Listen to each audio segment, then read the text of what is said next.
안녕하세요. 알기 쉬운 바이오 알바 킹입니다. 이번 시간에는 삼성벤처가 처음으로 유전자 치료제에 투자를 했습니다. 투자한 회사에 대해서 상세하게 알아볼 거고요.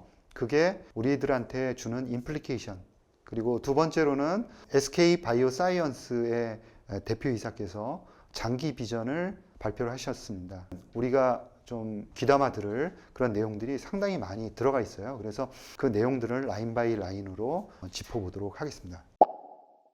그러면 먼저 삼성부터 보시겠습니다. 이 삼성 라이프 사이언스 펀드라는 거는 돈을 누가 냈냐면 삼성물산하고 삼성바이오로직스가 냈죠. 이제 투자는 삼성벤처가 하는 구조로 되어 있는데, 아무래도 삼성바이오로직스의 향후의 사업 비전과 맞물려서 투자가 이루어지지 않을까 이렇게 생각을 하고 있고요. 한 1,500억 정도 조성이 돼 있고, 이번에 처음으로 투자를 했는데 그 투자한 투자건이 유전자 치료제 AAV 벡터를 활용해서 유전자 치료제를 전달하는 그런 기존의 제규어 진 테라피라는 회사에 투자를 했습니다. 그래서 이 회사 어떤 회사인지에 대해서 우리는 좀 자세하게 알아볼 필요가 있지 않을까 생각을 하고요. 제규어 진 테라피는 AAV 벡터 유전자 치료제 개발에 특화된 바이오텍 회사입니다. 최근에 만들어진 회사예요. 2019년도에 설립이 됐습니다. 그런데 자세히 뜯어보면 바이오텍이 아닙니다. 굉장히 경력이 많은 사람들로 이루어진 회사죠. 그 그림에 나오는 이 6명의 인물들이 전부 다 아벡시스라는 회사 출신입니다. 이 회사에서 뭐를 만들었냐면은 그 유명한 졸겐스마라는 척수성 근위축증 유전자 치료제를 개발했죠. 그래서 이분들이 그 치료제를 개발했는데, 이 아벡시스에 대해서 조금 더 자세하게 살펴보면 희귀신경 유전병 치료제를 전문적으로 이제 개발하는 회사였고요. 2012년도에 설립이 돼서 2018년도에 노바티스에 지금 우리나라 원화로 한 사람은 10조 원의 인수가 됐습니다. 그야말로 대박을 터뜨린 거죠. 6년 만에 대박을 터뜨린 겁니다. 그리고 2019년도 그 다음 연도에 척수성 근위축증 유전자 치료제 졸겐스마가 FDA 승인을 받고, 2020년에는 유럽에서 승인을 받습니다. 우리나라에서도 첨단 바이오 의약품으로 허가는 받았습니다. 바이오텍이긴 하지만 바이오텍스럽지 않은 이제 풍부한 그 운용 경험, 그 다음에 회사를 운용하는 경험, 이런 거를 전부 다 갖추고 있다라고 봐야 되고요. 두 번째는 R&D 임상 수행 능력이 굉장히 탁월하다라는 거고, 세 번째는 AAV GMP 공정 운영 능력이 있습니다. 특히 AAV는 굉장히 중요한 게 공정이라는 말씀을 드릴 텐데요. 뒤에서도 자세히 설명을 드리겠지만, 이 AAV 치료제를 만들 때 순도를 높이고 또 수율을 향상시키는 그런 기술이 있느냐 없느냐에 따라 가지고 부작용이 생길 수 있고 없고가 결정이 됩니다. 따라서 굉장히 이 공정 기술은 중요하다라는 말씀을 다시 한번 드리고 싶고요. 이 졸겐스마에 대해서 잠시 이제 또 좀 설명을 드리면, SMN이라는 단백질이 부족한 환자에, 즉 SMN이라는 유전자가 발현이 안 돼서 단백질이 만들어지지 않는 환자에게 AAV 벡터를 활용해서 그 안에다가 이 유전자를 만들어서 넣어서 그 조직으로다가 이제 전달시켜 주는 거죠.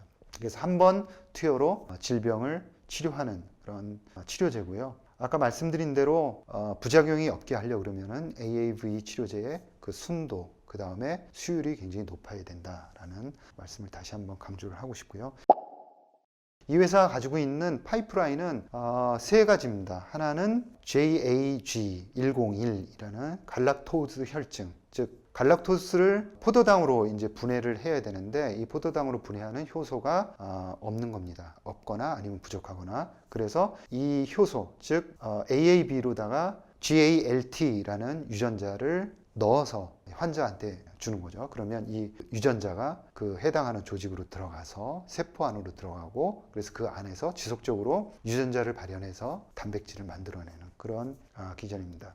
두 번째는 201 유전성 자폐증 스펙트럼, 이것도 마찬가지 똑같습니다. AAV9이라는 벡터를 활용해서 SHANK3라는 유전자를 똑같이 넣어주는 겁니다. 마치 그 유전자가 들어가서 필요로 하는 단백질을 계속 만들어내겠죠. 세 번째로는 301 제1형 당뇨병 치료제입니다. 우리 췌장, 이자의 베타 세포가 망가져서 인슐린이 나오지 않는데 이제 알파 세포를 베타 세포로다가 바꿔주는, 즉 전환 분화시켜서 인슐린을 만들어내는 그런 기전이에요. 이제 똑같은 AAV에다가 PAX4라는 유전자를 넣어줍니다. 그러면은 글루카곤을 생성하는 알파 세포가 베타 세포로 바뀐다고 합니다. 치료하는 그런 기전이고요.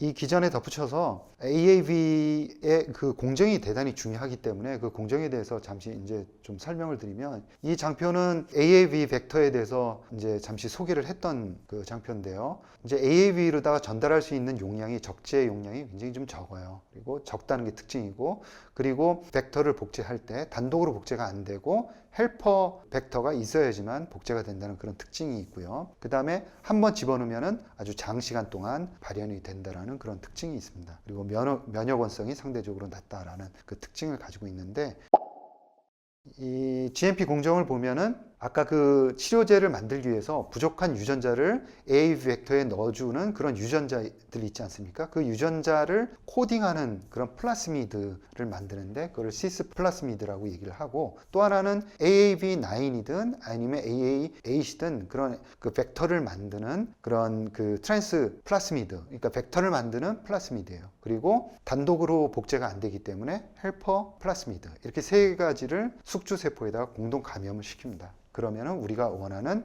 AAV9 벡터가 나오게 되고요.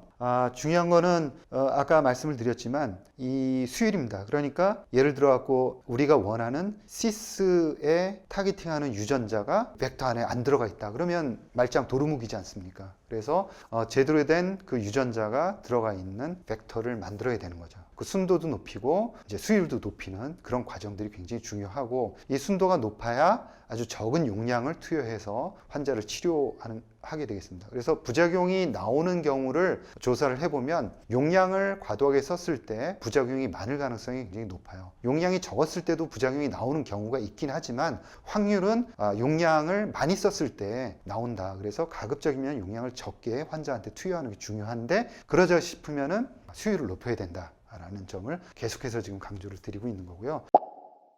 삼성이 이 제기어 진 테라피우틱스에 투자를 할 때 그냥 재무적인 투자자가 아니라 전략적 투자자로서 연구개발 협력을 같이 진행할 계획이다라고 분명히 얘기를 했거든요. 그래서 이 점이 굉장히 중요한 의미를 갖는다라는 겁니다. SK 바이오사이언스에 대해서 또 이제 설명을 드리면, SK 바이오사이언스는 크게 보면은 제가 세 가지라고 말씀을 드렸는데, 이 라이센스인 부분을 어떻게 보면은 CDMO 쪽으로 붙일 수 있거든요. 그렇게 보면은 크게 CDMO 부분, CDMO는 백신 CDMO하고 그 다음에 바이러스 벡터 쪽, 그 다음에 요번에 이제 그 아데노 바이러스를 사용해서 백신을 만들지 않았습니까? 그래서 그 기술은 지금 가지고 있다, 공정 기술은 가지고 있다라고 봐야 될 것 같고, 하나는 자체 백신을 만드는 그런 부문이 있습니다. 근데 요번에 SK 바이오사이언스의 안재용 대표이사께서 장기 사업 비전을 말씀을 하시면서 몇 가지 이제 강조를 하신 부분들이 있어요. 한마디로 말씀드리면은 2025년까지 사업 포트폴리오를 대폭 확대하겠다라는 겁니다.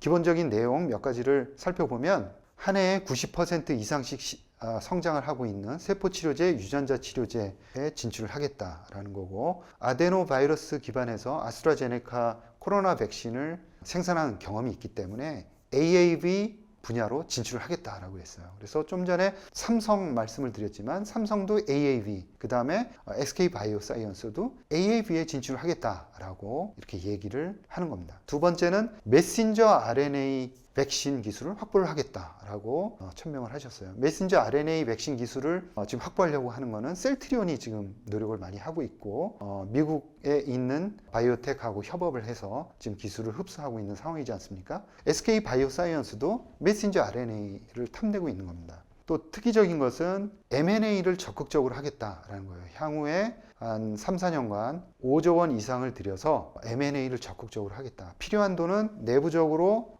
벌어들이는 돈 플러스 이제 자본시장에서 자금을 확보해서 적극적으로 투자를 하겠다라는 거예요. 최근에 바이오텍의 주가가 50%에서 70% 떨어져 있기 때문에 M&A 하기에 굉장히 좋은 환경이다라고 얘기를 하는 거고, 이 부분은 미국에 있는 빅파마들의 시각하고 맞아 떨어집니다. 그래서 이게 이제 대규모 자금을 들고 있는 회사들이 지금 바이오 시장을 바라보는 시각입니다. 그래서 M&A를 적극적으로 하겠다. 그리고 유전자 치료제와 관련된, 그리고 핵산 치료제에 적극적으로 진출을 하겠다라는 거고요.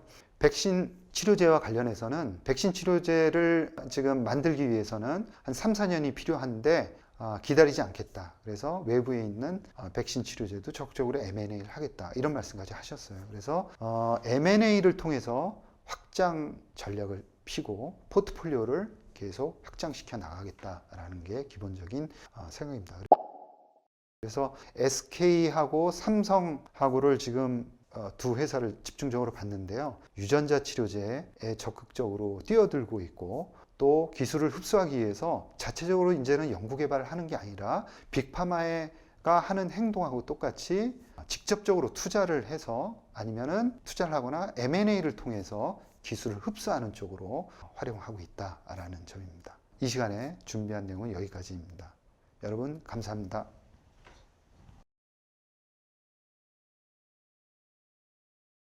회사 SK가 그런 거를 적극적으로 잘해요. 사는 것도 잘하고 약도 만들어 봤잖아요. SK바이오팜이 약을 만들어 본 회사예요. 그러니까 더욱 적극적으로 하는 거고, 삼성은 만들어 보지는 못했잖아요. 셀트리온은 그래도 레키로나를 만들어 봤잖아요. 그러니까 만들어 본 사람하고 안 만들어 본 사람하고는 전혀 차원이 다른 거죠.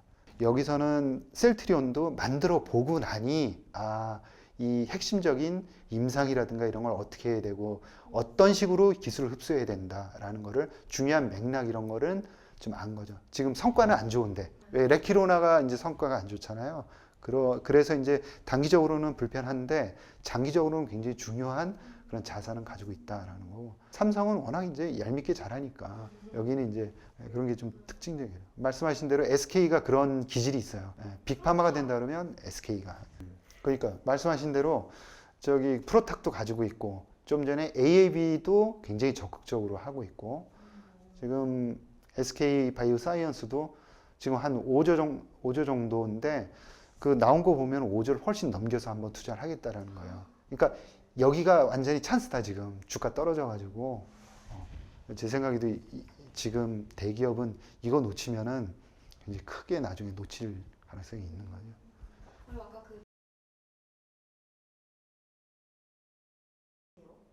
이거는 있고요. 그러니까 우리가 유전자 치료제 그러면은 뭐를 의미했냐면은 약간 이제 헷갈려갖고 쓰는데, 유전자 치료제 그러면은 AAV에 어떤 사람이 유전자가 없어서 그 유전자를 발현시키기 위해서 없는 거를 요 AAV 하면은 그거는 그냥 코로나 바이러스처럼 우리를 감염시키거든요. 걔는 전달체. 전달체인데 우리를 감염시켜요. 자연스럽게. 그럼 얘는 우리는 아프지는 않게 하면서 감염을 시키면서 그 안에 있는 유전자는 안으로 쏙 집어넣거든요. 타겟팅 하는 대로. 그래서 그 캡시드의 바깥으로 나와 있는 그 모양을 조절을 해요. 그래서 AAV9, AAV8, AAV2 이런 걸 조정을 해서 눈으로 보내거나 아니면 간으로 보내거나 다 달라요. 신경 쪽으로 보내거나. 그 기술인 거죠. 그래서 보내서 이제 유전자가 발현되도록 단백질을 만들어내도록 하는 게 유전자 치료제. 그 다음에 유전자 가위는 유전자 편집 치료제. 유전자 편집이라는 따로 구별을 했어요. 그 다음에 siRNA하고 메신저 RNA는 얘네 그 크리스퍼 카스9이랑 붙여가지고 핵산 치료제. 그리고 요새는 다 헷갈려가지고 이 세 개를 다 뭉뚱그려갖고 그냥 뭐 유전자 치료제라고 그러고 홍용해서 쓰고, 그냥 그렇게 해도 틀린 거는 아니고, 그래서 혼용해서 쓰는데 원래는 그렇게 해요. 그래서 유전자 치료제 그러면 많은 부분 얘 AAV 벡터로 전달하는 채를 얘기를 해요. 예, 얘는 못 하잖아요. 둘 다 없는 거를 만드는 거는 메신저 RNA는 하죠. 그죠? 메신저 RNA는 할 수 있는데 유전자를 넣어서, 메신저 RNA는 조금 있다 없어지잖아요. 얘는 몇 년 동안 있어요. 아니면 영구적으로 있든가. 그래서 한 번 주사. 그리고 원타임 샷이에요. 근데 잘못하면은 얘가 유전자가 그 오염돼서 얘가 잘못하면은 그냥 우리 유전자에 박히면 굉장히 위험해요. 그러니까 얘는 해본 애들이 아는 건데, 얘네들이 진짜 해본 애들이에요. 음. 삼성은 정말 얘네들은 공정기술, AAV 기술 다 갖춘 애들을 싹 이렇게 먹은 거죠. 200억에 지금 다 딱 집어넣은 거예요.